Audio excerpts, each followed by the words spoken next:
Buenas tardes, eu sou o Mo e bora pro nosso episódio do Racing News, onde eu trago todas as notícias mais importantes que aconteceram no mundo do automobilismo. Então, bora lá!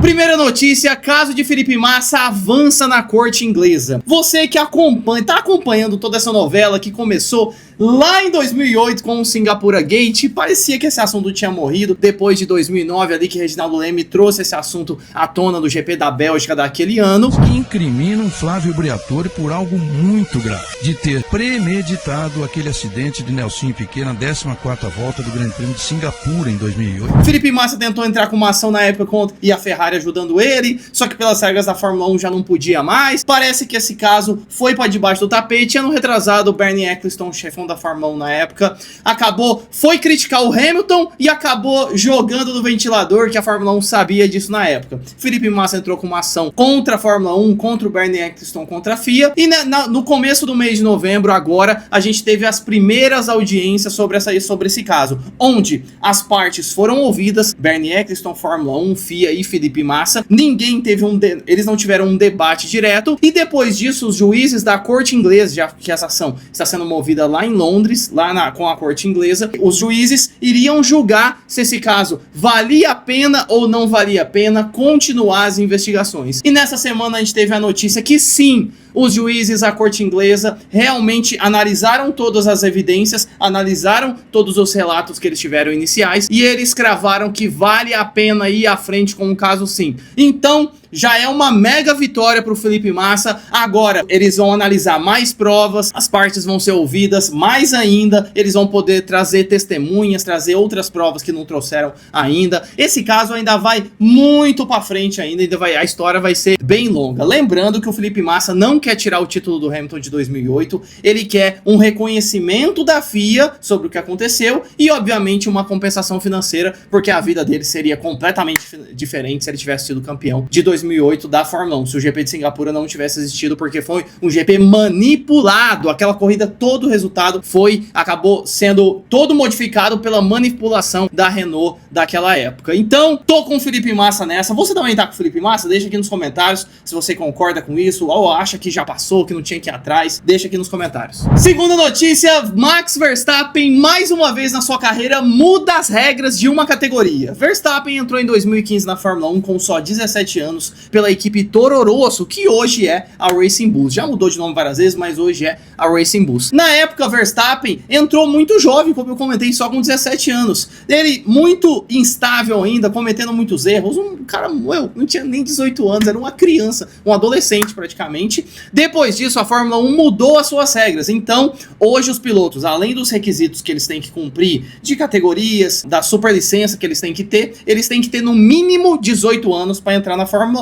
Então o Verstappen já mudou as regras da Fórmula 1 nesse sentido. Só que você que acompanha bastante o Verstappen sabe que ele foi se aventurar nos campeonatos Endurance. Ele foi participar da NLS há uns 2 meses mais ou menos, que é o campeonato de Endurance alemão. Por quê? Porque ele quer correr o ano que vem as 24 horas de Nürburgring. Verstappen, que é um cara que gosta muito de guiar no sim racing, nos simuladores, assim como o Gabriel Bortoleto e outros pilotos. O Verstappen é viciado em pilotar. Só que, para ele participar da NLS, ele teve que tirar uma carteira de motorista específica para Endurance, específicas para carros GT. Verstappen foi lá, primeiro ele guiou uma Porsche Cayman GT4 com uma potência reduzida de 300 cavalos. Depois ele acabou se qualificando para uma carteira primeiro tipo B, depois uma carteira avançada para ele guiar o GT3. E 2 semanas depois, ele realmente correu uma corrida com potência total, com uma Ferrari 296 GT3. E o Verstappen não só correu, não só competiu, como ele venceu. Meu Deus do céu.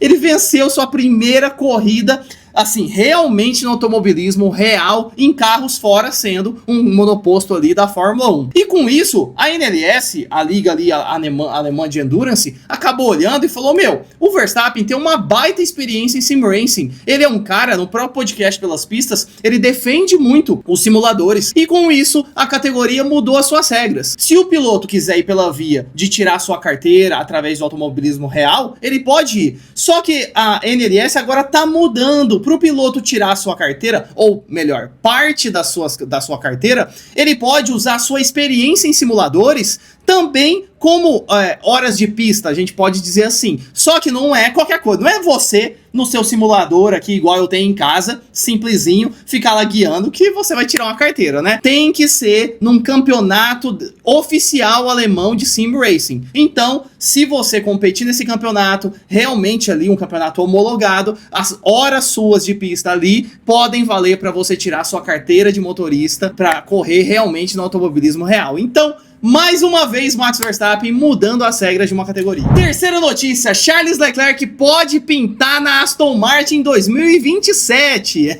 Essa notícia aí pintou na última semana, o Auto Racer acabou compartilhando que os planos da Aston Martin podem envolver Charles Leclerc para 27, caso o Max Verstappen não esteja disponível. O contexto disso é que o menino Stroll, filho do dono, a gente sabe que tem um contrato eterno com a Aston Martin, né? Só se ele quiser parar. E do outro lado a gente tem o jovem Alonso. E segundo a Auto Racer, realmente o jovem Alonso vai se aposentar no fim de 2026. Então para 2027 a gente teria uma vaga na Aston Martin. O principal alvo da Aston Martin, que tem Adrian Newey ali como o gênio da engenharia por trás, muito acostumado com o Max Verstappen, já que saiu da Red Bull e foi para Aston Martin. Então a Aston Martin, o principal alvo deles é trazer o Verstappen. E tudo isso depende da performance da Red Bull no ano que vem, 2026, e a performance da Aston Martin. Então, caso o Verstappen não venha para Aston Martin, o cara que tá em segundo lugar ali é o Charles Leclerc. Inclusive, nas últimas semanas aí, foi visto o agente, o empresário do Leclerc conversando com a Aston Martin, com pessoas da Aston Martin aí, foi visto num barco aí, esses tempos do Summer Break. Agora tá começando a aparecer as coisas. A gente achou que só o Toto Wolff que encontrou com o Verstappen no Summer Break, parece que a galera do Charles Leclerc também se encontrou com a Aston Martin. E o que eu acho de tudo isso é que o Leclerc na Ferrari já tá muito desgastado. Se a Ferrari não tiver um carro bom pro ano que vem, o Hamilton vai pensar muito em se aposentar, e o Leclerc, obviamente, tem pedigree para ser um campeão da Fórmula 1, vai buscar uma equipe que realmente dê um carro que ele possa ter chance de ganhar um título. Só que aí vem o dilema. Se a Aston Martin tiver um carro tão atrativo a esse ponto, o Verstappen também vai querer ir, né? Ainda tem outra coisa. Será que se a Aston Martin tiver um carro competitivo, o jovem Alonso vai querer sair? Você me entende? Então, essa situação tá muito em aberto, mas seria uma boa pro Leclerc ele pensando em título caso a Aston Martin tenha um carro competitivo. Mas tem muita gente na frente dele antes dele chegar aí pra equipe. Quarta notícia, jogo da Fórmula 1 2026 é cancelado, mas calma. Você que joga assim como eu, o jogo Fórmula 1 2025, você vai ter as atualizações das novas pinturas, da nova equipe, a Cadillac, que entra pro ano que vem, vai estar o Pérez, lá vai ter o menino da Mercedes, como é que ele chama? O Valtteri Bottas. Você vai ter esses dois pilotos e a nova equipe Cadillac, sim. E além disso, né, o nosso menino Bortoleto não na Sauber, mas na Audi, que vai virar Audi para 2026. A EA decidiu que ela não vai lançar um jogo novo, Fórmula 1 2026, como já é de praxe. Ela vai focar no jogo Fórmula 1 2027, onde diz a lenda que vai ser um jogo revolucionário, que vai trazer novas mecânicas de corrida, novas mecânicas ali dos simuladores, dos controles. Vamos ver. Eu duvido muito, porque você sabe que esses jogos de Fórmula 1, esses jogos que são vindos de esporte, quase todo ano é a mesma coisa. Seja o jogo, por exemplo, da NFL, seja o jogo de futebol, todo ano só muda o nome dos jogadores, a cor da camisa, e é a mesma coisa todo ano. Você sabe como é. E aí eles fazem o quê? Todo ano cobram um caminhão de dinheiro só pra mudar a cor da camisa e o campo, o nome dos times, essas coisas. Na Fórmula 1, até que esse jogo Fórmula 1 2025, até que melhorou bastante, viu? Porque os últimos aí vinha sendo bem triste, até que melhorou bastante. Mas você fala, Moa, e aí? Como que vai ser em 26 se eles não vão lançar um jogo novo? O que a EA falou é que eles vão lançar uma atualização, uma DLC, um update. Então pra você, assim como eu que tenho um jogo Fórmula 1 2025, vai ser lançado uma atualização pra esse jogo, só que obviamente que paga, né? Você vai ter que pagar pra ter essa atualização de 26. E aqui vem o meu ponto. Se essa atualização for considerada realmente como um extra, e ela custar aí uns 80, 90, cento e poucos reais, beleza.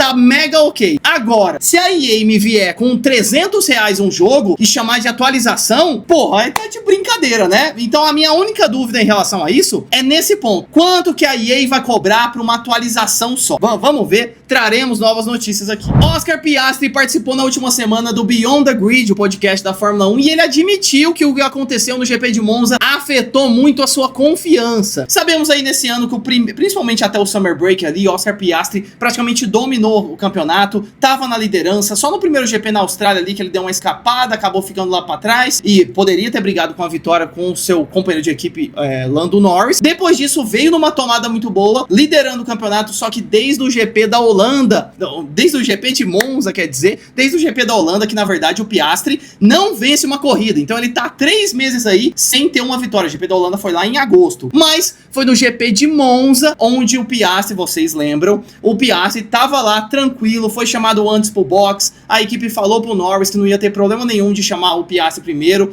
só que quando o Norris foi chamado, a McLaren, a equipe de pit stop do Lando Norris, acabou errando o pit stop e com isso o Piastri voltou na frente. Por uma coisa que não teve nada a ver com o Oscar Piastri, a equipe mandou uma ordem no rádio para ele ceder a posição para o seu companheiro de equipe, Lando Norris. E ele falou, e ele questionou no rádio, depois a gente ainda teve o GP de Singapura, que o Piastri também tretou, deu uma tretinha ali no rádio, e essas coisas ele falou no podcast que acabaram mexendo muito com ele. E a gente sabe, isso aí é uma coisa parece muito pequena pra gente, né? A gente olha, o Piastri foi só essa coisinha, bola pra frente agora, foco. Só que às vezes, gente, cada um recebe essas coisas de uma maneira. Às vezes o Piastri já vinha acontecendo tanta coisa que a gente às vezes não sabe, e ele ficou tão frustrado que a confiança dele foi lá pra baixo. E você guiar um carro de Fórmula 1 a 300 e tantos por hora, sem confiança, sem 1000% da sua confiança, é difícil. O próprio Lando Norris vinha numa maré de azar aí, de não confiança muito grande. Só que aí na hora que ele virou a chave, e ele falou que foi muito depois desse GP da Itália, depois do GP da Holanda ali, que ele virou essa chavinha, praticamente os dois viraram o oposto um do outro. O Norris vinha mal e o Piastri bem, eles fizeram troca.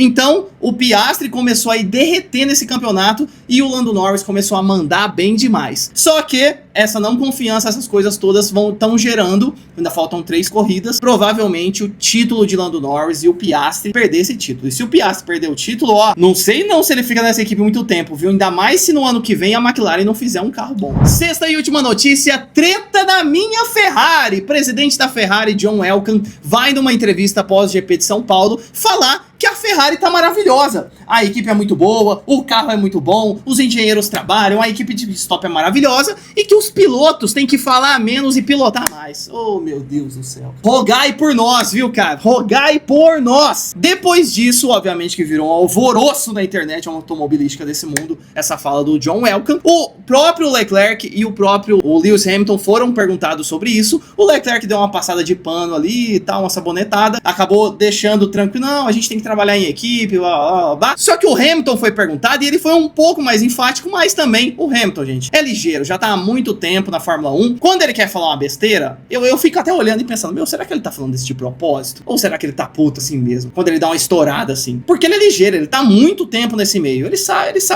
sabe muito bem lidar nessas situações. 40 anos nas costas ali e da Fórmula 1 desde 2007, essa experiência tem que valer pra alguma coisa. E o Hamilton deu a declaração mais ou menos no começo parecido com a do Leclerc, falando que não, que a nossa Ferrari tem que atuar como uma equipe e não ficar olhando uma outra pessoa, o erro de um ou outro. Se a gente acerta todo mundo, se erra todo mundo. O Hamilton ainda adicionou falando que ele tá se adaptando e vendo que o ambiente italiano ali é muito apaixonado, é muito emocionado, igual a gente aqui, o Hamilton não falou, mas eu tô falando, é muito parecido com o Brasil, né? Por exemplo, no futebol, se o seu time ganha, nossa, é o melhor time do mundo, o time é maravilhoso, dá aumento, vamos estender pôsteres pra todos os jogadores. Se perde, e se ainda perde pra um rival, não, já vamos abrir um bandeirão no CT, fora técnico, fora presidente, já quer que muda o elenco, você tá entendendo? A gente é muito emocionado. Então o Hamilton falou, não da gente, mas falou do italiano como esse povo ali muito emocionado, principalmente os tifosi, que são os fãs da Ferrari, e que ele tá se adaptando a isso, mas que torcedores, calma, temos que ter calma, que dias melhores virão e que a equipe tá trabalhando o máximo possível pra terminar ali esse ano e chegar o ano que vem. E aí, na Ferrari é assim, né? Sempre o ano que vem vai ser melhor.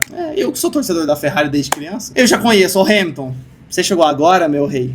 Então, A vida na Ferrari é isso aí, tá? Sempre o ano que vem. Já começa essa narrativa aí, Hamilton. Já entra com essa narrativa que vai dar certo. O ano que vem vai ser melhor. Então é isso, essas foram as notícias mais importantes aqui da semana. Já deixa aqui nos comentários o que você, obviamente, o que você achou de cada uma delas. E na semana que vem traremos novidades. Agora que vai ter o GP de Las Vegas, traremos tudo que aconteceu lá em Vegas e pré-GP do Qatar, penúltimo do ano, que já vai tá entre ali, ó, a gente vai ter uma triple header, que é 3 corridas seguidas, Las Vegas, Qatar e Abu Dhabi, 3 finais de semana seguidos. Então semana que vem a gente fala tudo que foi pós a GP de Las Vegas e pré-GP do Qatar. Então é isso, valeu, falou!